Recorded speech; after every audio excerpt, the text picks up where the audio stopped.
তো গাইস, আজকাল লোকেশন হচ্ছে আমাদের মাঠের দিকে শেষ প্রান্তে। তো এমন একটা জায়গায় এসেছি কুল খেতে। এখানে প্রচুর কুল থাকে আর কি, ঠিক আছে, মাঠের মধ্যে। আর এখানে একটা ঠাকুর আছে, আমাদের কালী ঠাকুর আছে। একবার পুরো মাঠের মধ্যে, চারিদিকে শুধু মাঠ মাঠ মাঠ মাঠ মাঠ।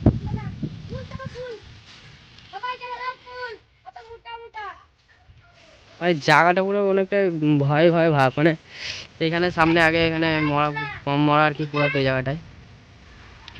তো আর ওইখানে হচ্ছে ঠাকুর ছোট বড় একটা।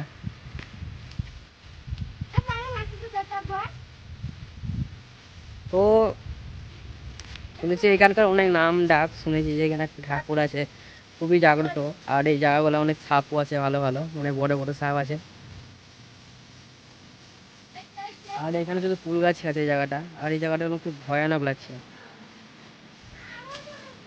তো যাই হোক, ভেতরে যাবো না এখন আমরা।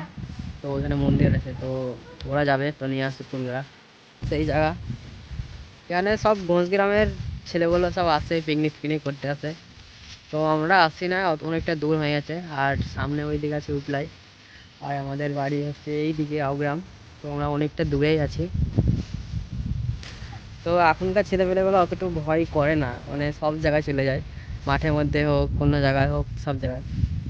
তো জায়গাটা বেশ সুন্দর। ভাবছি পরের বছর থেকে আসবো পিকনিক বগেরা করতে। তো দেখাবো। আর তো এই জায়গা সব আঁকা মাখা ছিল, এই জায়গাটাই করেছিল পিকনিক বগেরা। তো ওইটাই হচ্ছে ঠাকুর, ওইটা মা কালী থাকে আর কি। জায়গাটা কিরকম একটা নির্জন টাইপের।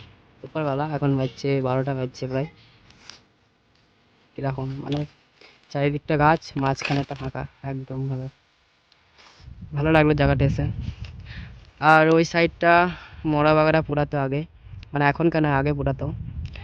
আর ওইখানে একটা পুকুর আছে ওই আর ওইটা পাহাড়। তো আর কিছু নয়, এই জিনিসটা আমাদের মাঠের মধ্যে, তাই তোমাদেরকে শেয়ার করলাম। তো বেশ